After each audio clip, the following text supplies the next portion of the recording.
Rob on the mic, spitting truth from the heights. Queens unite under stadium lights. Bright nights, 7 train rides. Dreams born in the real hum. Brooklyn to Queens, yeah, we all about that outcome. This our time, this our cheer. Mets talk loud, bring the hype, make it clear. From the boroughs to the field, this our year. Queens in the house, let the world hear. From Flushing Meadows, echoes bounce off the bat. Rob calls, take the mic, snaps like a thunderclap. Home runs over bridges, no gaps in the story. Mets rise, reclaiming the glory. 7 the city, blue and orange army swarm. Summer vibe electric, love in every form. From Biggie's blocks to Flushing's heartbeat. Our anthem loud, no retreat. This our time, this our cheer. Mets talk loud, bring the hype, make it clear. From the boroughs to the field, this our year. Queens in the house, let the world hear. The apple pops in the outfield, city of dreams. Rob's voice over static, Mets on every stream. White lines mapped out the future, vividly. From Shade to City, the journey's never gimmicky.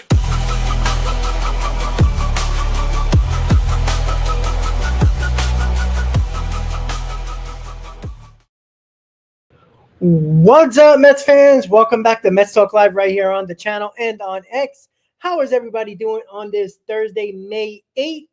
As there's a new pope, there is a new series for the New York Mets on this off day coming tomorrow at home as they start their 6-game homestand against the Chicago Cubs. How is everybody doing, everybody? Let's get right into it, as we all know that the Mets needed a series win here as they were trying to avoid their back-to-back 3 series loss, but they avoided that in Arizona on the West Coast, and they played a hell of a game yesterday. And that is a game that going into a rubber match, going into a rubber game where you need a victory. Kodai Senga pitched pretty well, really well. You got the offense scoring 7 runs in a ball game. Overall, it was the game you needed for the 3rd game of the series to win that series, because let's be quite honest, the Mets over the last, I would say about 10 games, they haven't really played great. They shouldn't have lost that series against St. Louis. They shouldn't have lost that game against Arizona at home. And it was nice to see them come out yesterday and do what they needed to do, win the game, and basically have no doubt in that game.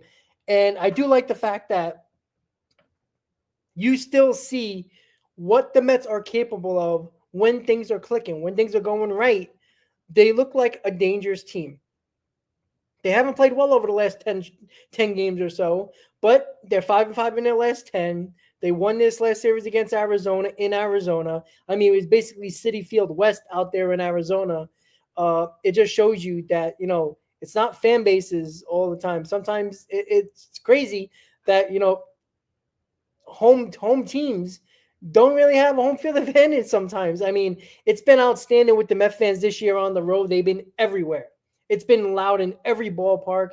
It's been absolutely insane. And kudos to all the Met fans that go on the road to see their team play. And that's the cool thing when it comes to the New York Mets, because when they're on the road, you really don't feel like they're on the road. Because, I mean, did you hear how loud it was with Met fans when the Mets were scoring runs, hitting home runs? It was crazy loud in Arizona, and that is awesome feeling to have when you're a player on this team. I mean, when you can go on the road and you get a fan base that shows up on the road. And look, we know a lot of New Yorkers, New Jerseyans, whatever you want to call them, whoever's a Met fan that's from the tri-state, a lot of them moved to Arizona. We all know that. But still, to just feel how good it is to the players that when they're on the road, they feel like a home game.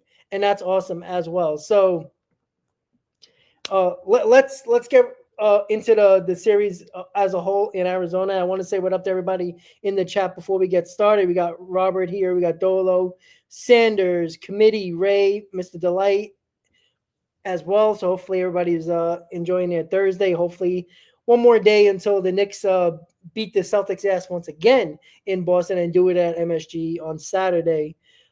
Yep, Sanders to the new Pope, Robert Prevost. Yep, he is a Villanova grad, American Pope. I think it's the first American Pope in history, if I'm not mistaken. So that's kind of cool. Uh, I know the rest of the world is probably not happy, but hey, what are you gonna do? And it is interesting because there was somebody that was bringing up that Robert Prevost, the new Pope, that was voted or chosen to be the next Pope. He went to Villanova. He's a graduate of, he's a alumni of Villanova. And then, obviously we know about the Knicks and the Villanova guys that they have, and the Brunson, Hart, and Bridges and all that. And they're like, well, you can't lose now. You got a Pope that went to Villanova. So congratulations to the Knicks, by the way, by winning the first two games in Boston. And let's see if they can shut down this series and not really make it a series, and take the next two at home, and then we can get to the Eastern Conference Finals. So Sanders, yes, congratulations to him. And committee, yeah, and we're gonna get into that for sure. And it was obvious in this series as well. I know the Mets took 2 out of 3, but again, it's been the problem with runners in scoring position. Every series you can look at, every series, even when the Mets had a 19-run game, in that series, they still left a ton of men left on base. You score 19 runs and you leave almost 30, you leave over 11, 12 men left on base. Now, you win, you score 19 runs. It's not you're not going to complain about that game. But even in that game, they left over 10 men left on base. Like, it's a constant issue. And again, it goes to show you that even though you're 24-14, that's why when people say, oh, just look at the record. Look, the record is the only thing that matters when it comes to games back, games ahead, making the playoffs. We all know that. But the bigger issue that we have to look at is the fact that they're 24-14 despite having terrible, and it's not good numbers, it's not mediocre numbers, it is bad numbers with runners in scoring position. And it goes throughout the lineup, throughout the entire roster. Right? Even Pete Alonso, as great as he's been, has left a ton of men left on base. Now, the leader of the pack is Vientos and Brandon Nimmo. I mean, they constantly come up to bat with 2 or 3 guys on base. It seems like all the time, and they barely get it done. And they're a big reason why the average and just the overall numbers with runners in scoring position has been that bad. Soto has been a part of that, as he has not hit well with runners in scoring position. Now, he had a hell of a game yesterday in Arizona. It was a big reason why the Mets won.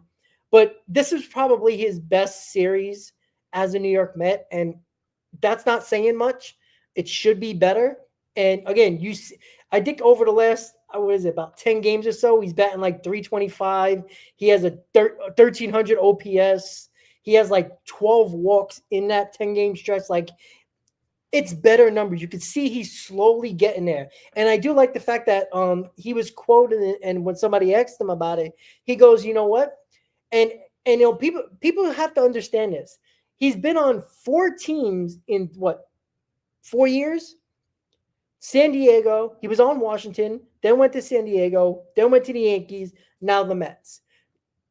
You're going to different environments. You're going to different organizations. You're going to different, rosters. You're going to different dugouts that everybody's got to find their place in these dugouts. He hasn't been basically, quote unquote, home for more than 2 years with the team over the last 4 years. Like, that is an adjustment. I don't care if you make $50 million a year or you're making $10 an hour. It is an adjustment, no matter what job or what position you're in and what new team. Like, I can say it to myself. I was in a warehouse that I was there for almost 12 years, and I moved in. I went to a complete same company but different warehouse, and it's totally different people. Managers do things differently. It is a total wake-up call.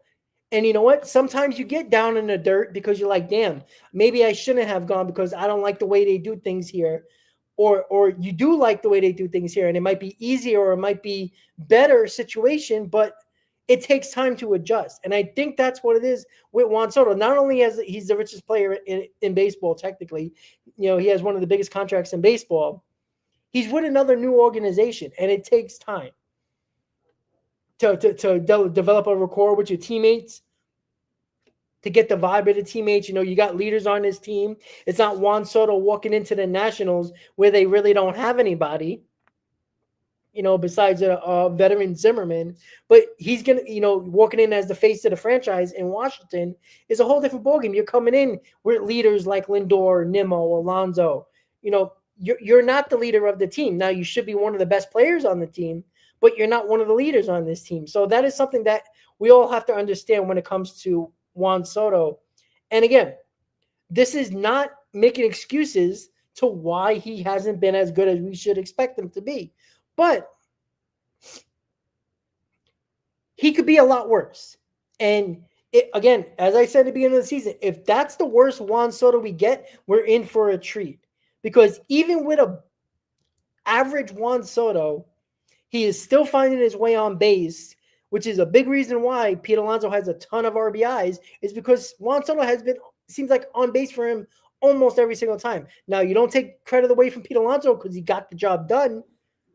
But at the very least, when you're struggling, I need you to get on base. Juan Soto has continuously done that throughout the entire season when he even wasn't hitting. And that's why when people talk about strikeouts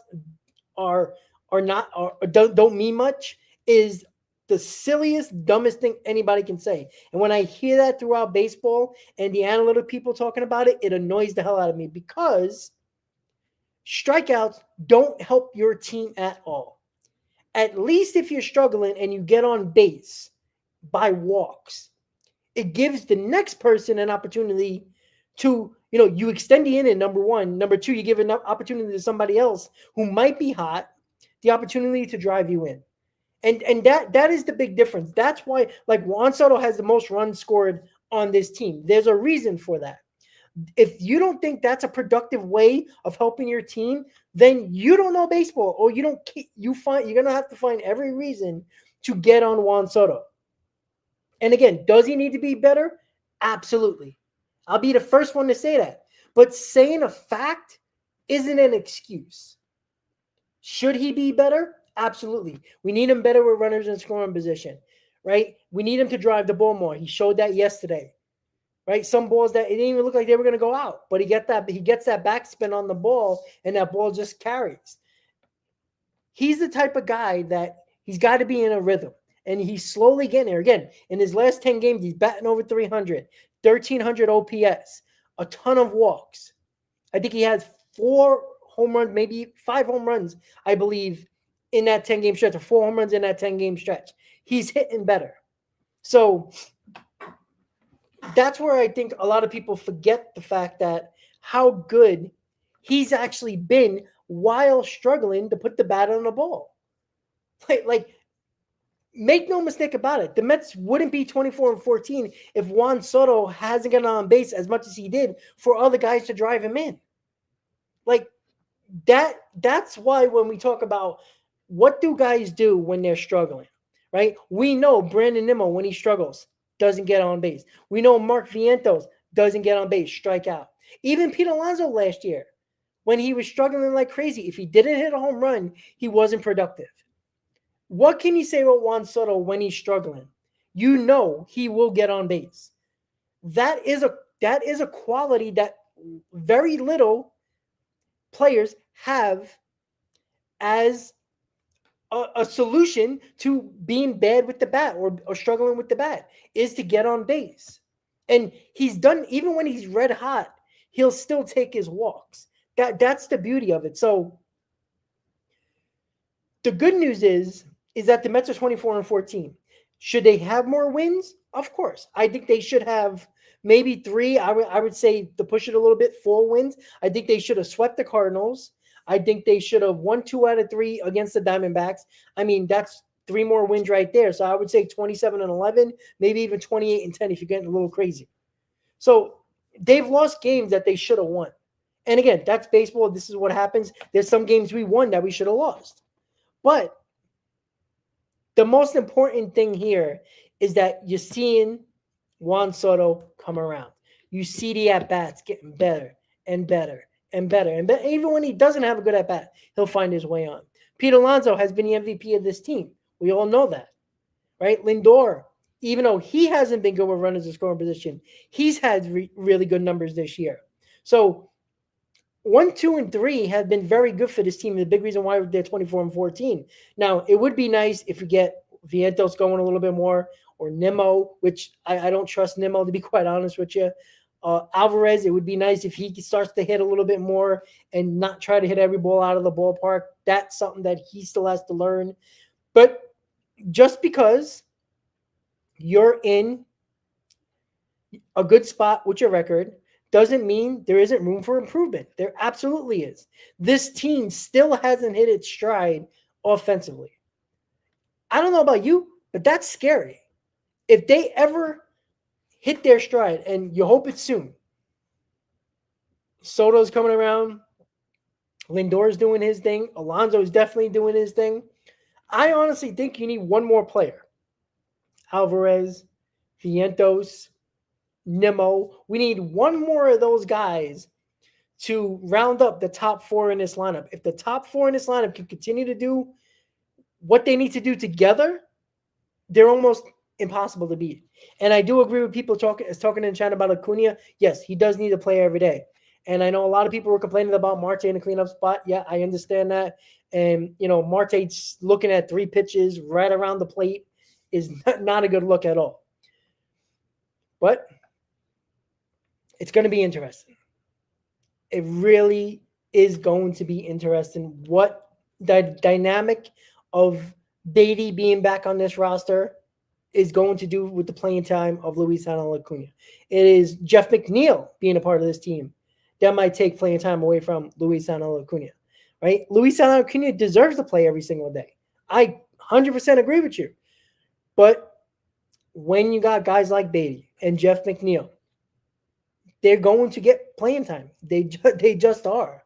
Like, if Mendoza hasn't shown, if you haven't realized anything else what calls Mendoza, it is all about getting guys at bats. He doesn't like to sit guys for too long. If you notice, I don't think any guy has had 2 days off in a row. There's been guys that you'll have 2 days off maybe, and the third game, they'll definitely be in there, right? That's how he keeps his guys fresh. This is why when guys get pinch hit appearances, oh, well, he hasn't been in the game since, 6 games ago. That has not been the case with Carlos Mendoza leading this team. He's given guys time to play all the time. So it gets people annoyed. It's like, oh, why isn't Luisano Acuna playing? Why is Beatty playing? Why is Jeff McNeil playing? Because he likes to keep guys fresh. Because when he calls upon them in a pinch hit situation or a pinch running situation or a defensive replacement situation, he knows those guys are going to be ready. And you're going to get their best opportunity and their best at bat or their best defense or their best, pinch running situation. You got to keep these guys fresh. There was too many times, and it goes from Buck Showalter to Luis Rojas to Mickey Callaway. All these guys would not play guys for a week. And then when they actually do get a start or when they actually get a big pinch hit appearance, they look terrible because they haven't handled the bat in a week. That has been the difference, I think, to why when Mendoza plugs in play, guys, no matter what the name is. Now, I'm not saying they're always going to do the job and they're always going to get the job done. It's baseball. You're going to fail more times than you're going to succeed. But it's more important to have these guys ready at any given moment. And that's by starting them at times. That is by, like Luisano Acuna. How many times Brett Beatty has played 5 or 6 innings and then Acuna came in for Brett Beatty for defensive purposes? Like, that's what they've been doing. Keeping guys fresh, keeping guys on their toes.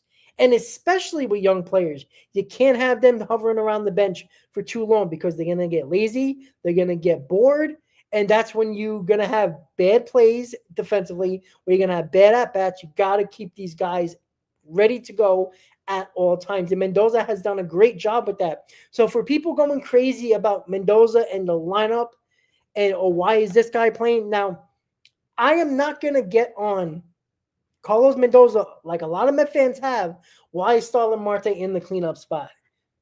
Well, because nobody else has decided to take that spot. Nimmo failed. Vientos failed. Anybody else? I can probably tell you that Marte has probably been the best cleanup hitter on this team. That is a bad sign. That is a bad sign for Vientos, Nimmo, Alvarez, whoever the hell you want on this team that could actually be a cleanup hitter. Actually, Marte, if I'm not mistaken, probably has what he has 2 home runs this year. He probably has been the better guy in the cleanup spot than anybody else on this team. That's a problem. That don't blame Marte, don't blame Mendoza, blame Mark Vientos, blame Alvarez, blame Brandon Nimmo, guys that should be in that 4 or 5 spot, specifically in that cleanup spot, specifically Mark Vientos. Now, Nimmo has been put in that cleanup spot more than anybody else this season because there's nobody else taking the reins. So they're going to keep on throwing Brandon Nimmo in that 4 spot and hope he has a week of games that he plays well in. That's the problem. So, like, can anybody give me a name of who's going to be the cleanup spot? I'm not going to mess with the 1, 2, and 3. I know people was like, oh, why don't you move Soto 3 and Alonso 4? Well, who are you putting in the 2 hole? Everybody says Vientos, but what if Vientos doesn't get hot in that 2 hole? So now you're going to have a guy that's struggling in between Lindor and Soto, which means you're going to probably have less guys on for Pete Alonso. It has been very good. There's a big reason why this team's 24-14, and it's because of the 1, 2, and 3 hitters in that lineup. You're not going to mess with that. Let's get the guys going. Somebody needs to step up. At some point, somebody's got to step up. That is the problem. So that is the problem. Vientos needs to pick it up. Brandon Nimmo is not a cleanup hitter. I never seen him as a cleanup hitter. I'm sick and tired of Met fans trying to throw themselves at him like he was a power hitter. He is not. He is not a big run producer. He is a worse player when he tries to do that. Now, unfortunately, Brandon Nimmo is in a bad situation because when he signed that contract, he was our number 2 hitter. But I think we would all rather have Juan Soto on the New York Mets. And yeah, it sucks because Brandon Nimmo really has nowhere to hit in this lineup. Well, too bad. Adjust. The same way you wanted to adjust and be a power hitter and a big run producer, which you're not, adjust to being a number 6 guy or a number 5 guy. Vientos was supposed to be the cleanup hitter. He hasn't had much power. He hasn't been very good. This is on Vientos. Don't blame Soto. Don't blame Mendoza or anybody else like that. It's nobody's fault but the guy that's at the plate. Explosive, I agree. Let me see if I can click that. Okay, it works. Good. Yeah, Ronnie Mauricio, now he's probably about another, I would say probably won't be back until probably June. But he can be a guy that might be an opportunity. He might be the DH. There's no reason why. If he starts to hit, we don't have a DH. We really don't have a DH. Winker's hurt. Marte, they're not playing every day. Ronnie Mauricio, I think, would be a perfect DH guy. I think he can. You get him the at-bats he needs. You keep him off the field, which isn't I would like him on the field, but to keep him, protect that knee a little bit, you just DH him for a couple of weeks. See what he got. Maybe he helps this offense. Maybe he can be the cleanup hitter. But I think that's about 3 or 4 weeks away. So that's going to take time. John, yeah, see, I think Mauricio could do that. And let me just throw that up there. I think Mauricio can do that. I've said this for a while. Mauricio was supposed to be the third baseman. It wasn't supposed to be Beatty, and it definitely wasn't supposed to be Vientos. Mauricio had the third base job until he got hurt. And then the Mets went to Brett Beatty. And Vientos wasn't an option yet until Brett Beatty failed. And then Vientos got the opportunity and then ran with it. So that's the thing where, and again, that's fine. If Vientos has to be the DH, so be it. You lost your third base job. Too bad. You took it from Brett Beatty. Now Mauricio took it away from you. There's nothing wrong with that, right? It's competition. Competition is great. It makes guys work harder. It makes guys hopefully perform better. That's the idea. So that's what we should really be looking at here, is that Vientos needs to pick it up. If his average is not going to be there, I need him to hit the ball over the wall. Because hitting the ball over the wall with Juan Soto constantly getting on base, with Pete Alonso, if he's not driving in the runs, he's getting on base. Lindor getting on base when he's not driving in the runs. Vientos has been, again, Vientos and Brandon Nimmo, because they've been hitting 4 and 5, most of the time this year, have left too many men left on base. And those 3 guys in front of them have been on base a ton for them. So it's not the opportunities that aren't there that is the problem. This is why it's been frustrating with the offense, is because they've had the opportunities. They've continued to get on base, but they've been leaving them on too much. And Vientos and Nimmo have been the culprit big time why this team has struggled with runners in scoring position. Now, this is not vindicating Soto. This is not making excuses for Lindor or Soto, but they have been bad with runners in scoring position. They have been. But Mark Vientos and Brandon Nimmo have been almost zeros. And that has been the problem when it comes to why the Mets have been struggling with runners in scoring position, because Lindor is a leadoff hitter. How many times is he going to get opportunities to drive in runs unless the bottom of the order is on base? So right now, Lindor is probably going to hit 30 home runs. Like, he's going to hit like 27, 28 home runs.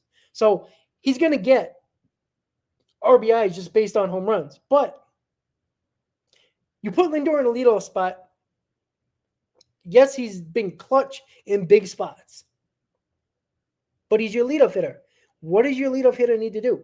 Get on base. Juan Soto. I know everybody wants to see Juan Soto hit 45 home runs, hit in 110 RBIs, bat 310, but he is in your 2-hole. Your number 2 hitter is either getting the guys over, the leadoff hitter, if he's on base, get him, move him over,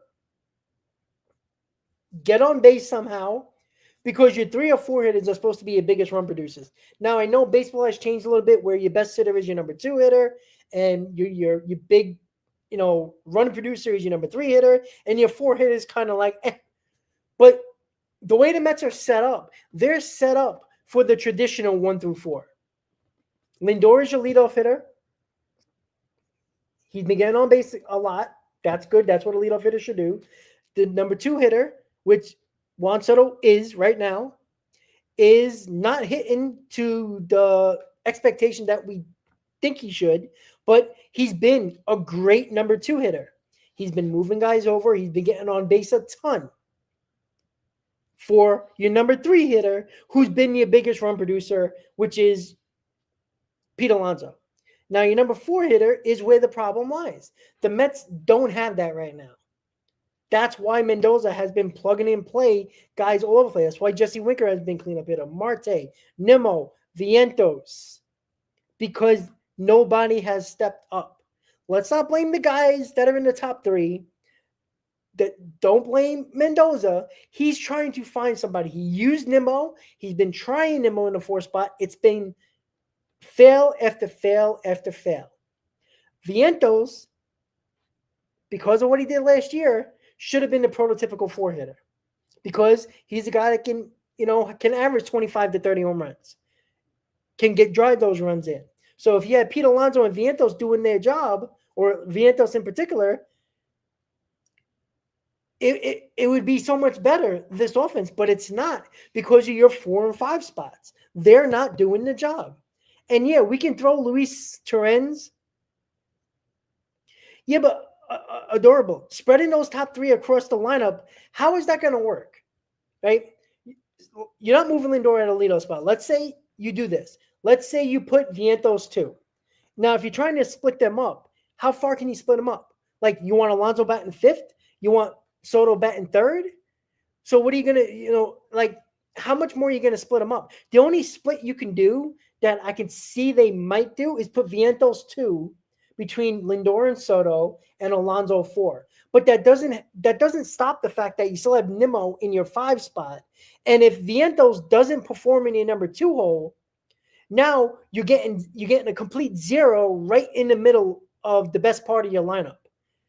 And now if Lindor gets on and Vientos doesn't do the job, now you already got 1 out now with Juan Soto coming up. Now Juan Soto, again, if he's on, he can be that run producer. But if he's still what he is right now, he isn't the best number 3 hitter that you want in your lineup. And here's the thing. Don't you want Pete Alonso coming up more since he's been your best hitter? If he's coming up in the 4 spot, there's possibilities that you won't see him with opportunities in the first, but you'll see him in the second inning, leading off a game. So how does that help the overall team by Pete Alonso coming up with nobody on base to start the second inning? Doesn't make sense, right? So that's why this makes sense right now, because your best hitters, the most production you've been getting from the 1, 2, and 3. Why not use that to your advantage in the first inning? You want Pete Alonso to get an at-bat in the first inning because there's a possibility, most of the time you're going to get 4 at-bats. Sometimes you might get 5 at-bats. I want Pete Alonso to get more at-bats. I want Lindor to get more at-bats, Soto more at-bats, and Alonso more at-bats. This team is 24-14 because of those 3 guys in the lineup and where they are in the lineup. Because I don't want Vientos in the middle of that messing it up. I damn sure don't want Nimmo, even though I think Nimmo should be the number 2 hitter. Nimmo doesn't change his approach anymore. So he's not a number 2 hitter anymore. He strikes out way too much. He doesn't get on base anymore like he used to. And he's just an average player at this point. So I don't want Nimmo nowhere near the top 3. Vientos, on the other hand, needs to be the number 4 hitter. Like, it doesn't make sense. You're going to take an at-bat most likely away from Pete Alonso because he could come up in the second inning with nobody on base. Why do we want that? You're only hurting your team because your best opportunities to get men on base is with Lindor and Soto in front of Pete Alonso. If you have that cut in between of Vientos and he's not doing anything, then you're just hurting the overall lineup. Because Alonso is not going to be able to hit that 2-run homer or that 3-run homer. He's going to be hitting more solo home runs. We don't want Pete Alonso to hit solo home runs. It does not work. It's not helping your team. Like, Alonso has come up many times this year with a man on base, 2 men on base, and hitting balls over the wall, and it's been giving you 2 more runs, 3 more runs. I don't need solo home runs for Pete Alonso. How's that helping anybody? That's the problem. All right. Let me just check the comments, guys. Let's see. Well, John, I agree with that. I don't think Soto has been bad, but again, results matter, right? I understand he's been hitting the ball basically 100 miles an hour right at people, 100 plus miles an hour exit velocity. I understand that, but results matter, and I understand that. But that's why I'm saying, but even when he's not hitting, he's still finding ways to help this team. And again, with a red-hot Pete Alonso, I want Juan Soto on base. If you're not going to drive in runs at this point right now, I need you to get on base for Pete Alonso. So that's why I don't want to break up the 1, 2, 3 spot. Because all you're going to do is hurt the overall team. Now, can Vientos go in a 2-hole and do good? Sure. He could. But isn't it about approach rather than where you are in the lineup? That's why I don't want Nimmo nowhere near the top 4. Because of his approach. Vientos' approach is to swing at every slider 10 feet outside the zone on the outside corner. He hasn't been catching up to his fastballs that he usually crushes because he's so aware and thinking too much about the breaking ball that he's letting the fastballs that he used to crush get by him or fouling off because he's late on them. I don't want that guy at the top of the order hurting the top of the order that has been the most productive on this team. If Vientos has to figure out himself, he has to figure out that approach because he should be nowhere except the 4 spot. You're not going to mess up the Lindor, Soto, Alonso. That's probably been the best top three in baseball. If you really think about it, what they have done and how, even though runners in scoring position with the top two guys in Lindor and Soto hasn't been great, they've been great at getting on base for Pete Alonso. Pete Alonso doesn't have the numbers he has, especially RBIs, with those guys not on base. Like, we have to understand that. Like, there's a possibility you throw Vientos in that 2 spot, there might be less people on base. Because, again, your number 2 hitter is slow as molasses. Lindor gets on, Vientos hits a ground ball double play, because there's a pretty good chance if he hits the ball on the ground, it's a double play. So now you got Juan Soto with 2 outs with nobody on. And now it might sound good because maybe Soto can take a walk and then you got one guy out for Alonso. But you're already getting to Soto with 2 outs. So it's like, I understand the logic, but I think you're overall going to hurt the team. Oh yeah, Dorba, I'm not saying you're wrong. I'm not saying, yeah, it's a dog. Listen, I'm all for changing things around to see what works. But I don't like messing up what's working to get somebody else going. Like, it just, I don't like messing up what's doing so well, what's making us win ball games, and mess that up because somebody's not doing well. And I don't think it's just a slump. I think it's the approach. The approach is the problem. And I think that's the bigger issue. Oh, yeah, Mrs. Light, thank you for saying that. No protection for Pete Alonso. Yeah, because you don't need it. Nobody needs protection. I'm sorry to say, there is nobody that needs protection. If you're a great player, if you're a power hitter, if you're a run-producing type of player, you don't need protection. You are as good as you are going to be at that in the box. Just that simple. So all the nonsense that I heard from Met fans last year about Pete Alonso with no protection, they're not talking about it this year. And his production, his protection has been worse this year than it was last year. Brandon Nimmo is a 0 this year. He was actually better last year, at least for the first 2 months, than he is this year. Mark Vientos was hitting behind Pete Alonso more often than not later when he got the opportunity. Yeah, he batted second every now and then, but he was mostly batting cleanup after Pete Alonso. So Pete Alonso did have protection last year. What was wrong with Pete Alonso? His approach. So there is no need for anybody to talk about protection anymore. Nobody needs protection. Aaron Judge hasn't had protection since he's been a Yankee. Yet he's winning MVPs now. He sucks in the playoffs, but that's besides the point. And that goes to show you that when you face better pitchers on a consistent basis in the playoffs, it's hard to hit. And there's your problem. Pete Alonso was better in the playoffs than he was during the season last year, right? It's not like he had better protection. It's about approach. Pete Alonso has changed his game, his approach at the plate. That is why he's been probably the best hitter we've seen him be in his career. It's not that hard to understand.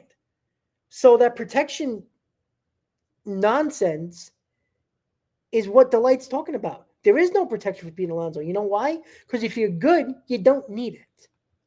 Now, you would like it because that just makes your lineup overall better. But Pete Alonso hasn't had a sniff of protection this year. He's had Nimmo behind him, Vientos behind him, Alvarez, McNeil, Marte, Winker, and all of them haven't been good. And he's having his best season of his career so far. So what is it? It's the individual. Sanders, I do agree. Alvarez needs to cut down, but I don't think he is. He is a crazy swinger. That's all he is. He is just going balls to the wall. I don't know if he's going to change that. I don't see that guy. I think he's going to be a 210, 220 hitter who might connect on 15 home runs, and that's something that I didn't think Alvarez was going to be. I think he needed to be a 20-plus home run guy because right now he's just a catcher who is supposed to be our starting catcher, but we have Terrence, who's technically our backup catcher, being the better player. All right, let's check the comments a little bit now.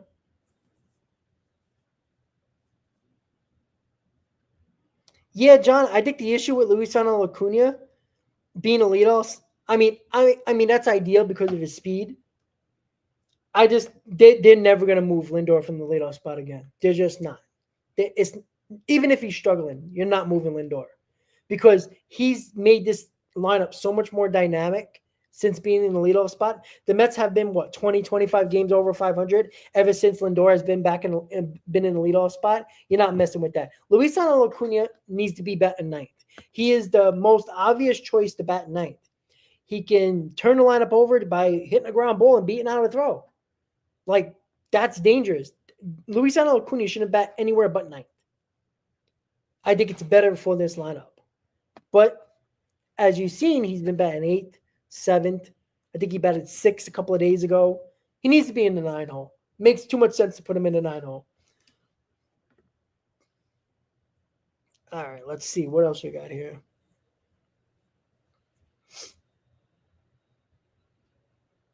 Yeah, Dolo, I'm not saying that he hasn't had that killer instinct yet. I agree with you.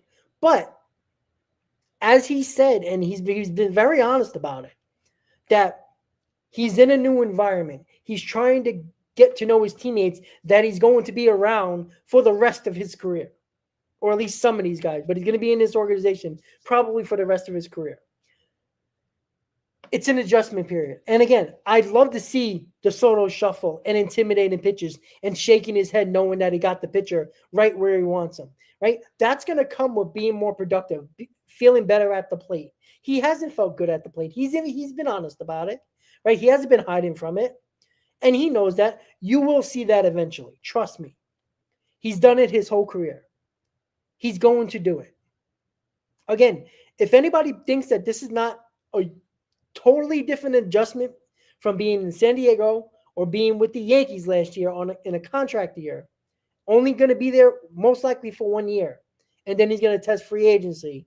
It's a huge difference knowing that you just got a big payday and you're the biggest jersey that is being sold for the New York Mets right now. Like everything what he's been used to. Now, when he was with the Nationals, he was a rookie. Technically the face of the franchise, but he was a rookie. So he gradually grew into his mold as a Washington National. But he also had Strasburg as a big deal. He also had Ryan Zimmerman, who was the veteran on the team. They had a couple of veterans on the team. They had Anthony Rendon. They had so many guys. Howie Kendricks on that team. They had veterans on that team as well. So he wasn't – everybody loved Soto because he was that big bat rookie and prospect. But he wasn't the guy until he started developing being the better player. With the Padres, he was never that guy. It felt like he never wanted to be there. But his first year, when he got traded there, he struggled. But that second year, he was outstanding. And again, we act like stars haven't come here and haven't struggled their first year. Piazza, Lindor, Beltran. It's been a trend. So this is nothing new. I honestly think Juan Soto has been the best of all those guys for their first season because Juan Soto has been productive where he needs to be productive without the bat. Lindor didn't do that. Beltran didn't do that. Piazza didn't do that. So I think that killer instinct is going to come with feeling more comfortable at the plate and on the team in general.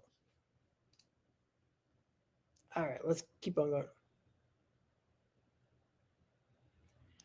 Elvin, I don't think they're going to set down Vientos, though. Not to keep Beatty around, to be quite honest with you.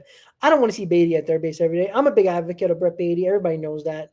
I don't want Brett Beatty at third base. I don't see sending down – now, again, I would do that, sending down Vientos, but I put Acuna at third base, and I put McNeil at second, to be quite honest with you. Not Brett Beatty. I think Brett Beatty should be the utility guy and get spot starts here and there. Now, the reason why I think Vientos would benefit from going to the minors, because what is the minor leagues? It's instructional.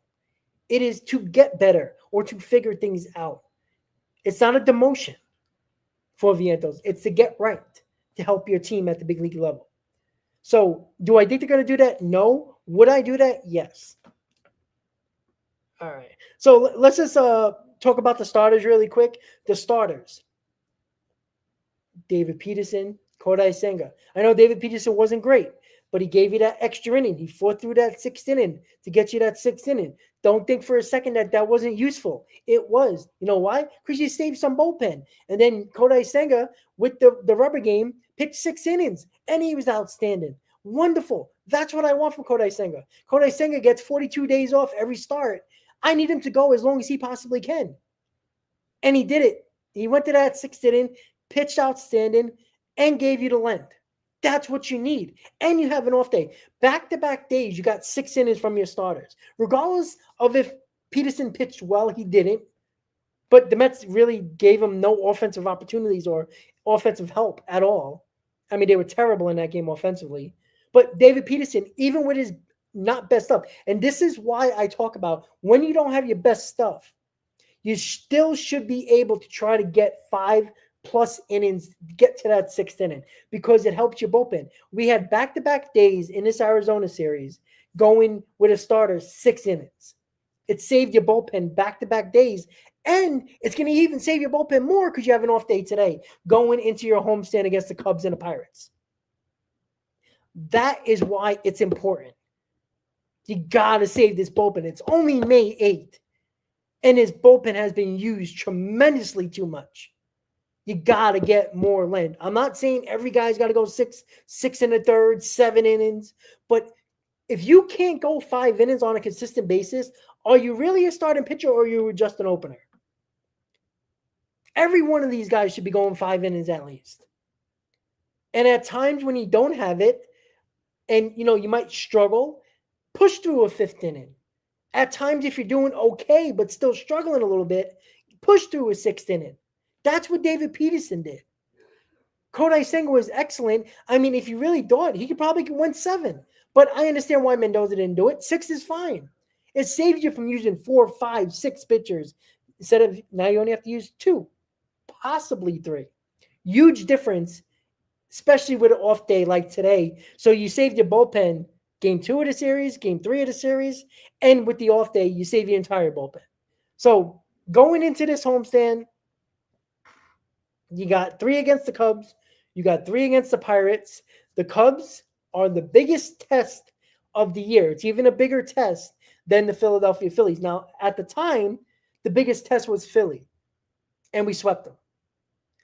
The biggest test now is the Chicago Cubs. You know why? Because the Tugs have been just as good, if not better, than the New York Mets. They've scored a ton of runs. They're relentless with the runs. They have been extremely good. They're going to have one of their top prospects in Horton pitching in game 2 against Tyler McGill on Saturday. So this is an opportunity for Clay Holmes against Jameson Taillon to win a ball game. Step up, win a ball game, give your team a chance to win. I want 5. I'd love 6. Jameson Taillon has been decent this year, been good. But their offense is where it's at. We're not going to be facing Imanaga because he got hurt. But you're facing one of their top pitching prospect in their farm system. He's ranked number 2 in their farm system. This is an opportunity for the Cubs to showcase their rookie. Now, they clearly like him because usually you're not going to send one of your top prospects to pitch on the road. You're just not, especially a guy who is highly touted as Horton. And they're willing to pitch him in New York at Citi Field on a weekend with probably 35,000+ fans. So that tells me 2 things. 1, this kid is not afraid. Number 2, this guy has great stuff. He has a mid-90s fastball, 95 to 96. He has a wipeout slider. He has a curveball, has a changeup, other secondary pitches. But his curveball changeup is kind of still developing, but he has a wipeout slider with a mid-90s fastball. So this is a guy who they're willing to pitch in New York on a weekend with one of the better teams in baseball. So that tells me they trust this kid. Now, the kid can go out there and put up a dud, but they're willing to trust him in a middle game on the weekend in New York at Citi Field with 35,000+ fans in a ballpark. So that just tells you how much they trust this kid going out there for his major league debut in Horton. So we got Jameson Taillon against Clay Holmes. You got Horton against McGill. You got Boyd against Cannon, right? I would say the Mets probably have the pitching advantage since Cannon has probably been the best Met pitcher this season.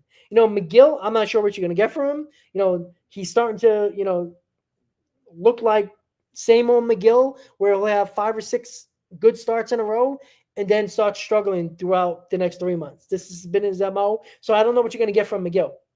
But McGill has been the veteran here. You should outperform a rookie, but who knows? So Clay Holmes, give me 5 innings. I'd love 6. Keep your team in the ball game. Mets have been outstanding at home. I know they lost their last series against the Diamondbacks at home, but that's okay. They've still been outstanding at home. Get the job done. This is a series, 2 series where you're facing one of the better teams in baseball in the Cubs that are just as good as you. You're at home. You got the advantage. The Pirates, not very good. Got a couple of good young players. We know about their pitching. They're still struggling. They're not very good. They're okay, but not great. You should win this series as well. So starts with the Cubs tomorrow, 7 p.m. Citi Field, Holmes, Taillon. Mets are 24-14. 2-game lead in the NL East.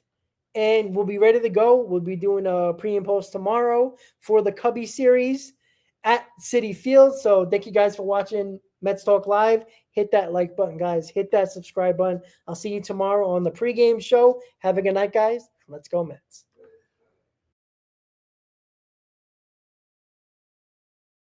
Rob on the mic, spitting truth from the heights. Queens unite under stadium lights. Bright nights, 7 train rides. Dreams born in the real hum. Brooklyn to Queens, yeah, we all about that outcome. This our time, this our cheer. Mets Talk Live, bring the hype, make it clear. From the boroughs to the field, this our year. Queens in the house, let the world hear. From Flushing Meadows, echoes bounce off the bat. Rob calls, take the mic, snaps like a thunderclap. Home runs over bridges, no gaps in the story. Mets rise, reclaiming the glory. 7 the city, blue and orange army swarm. Summer vibe electric, love in every form.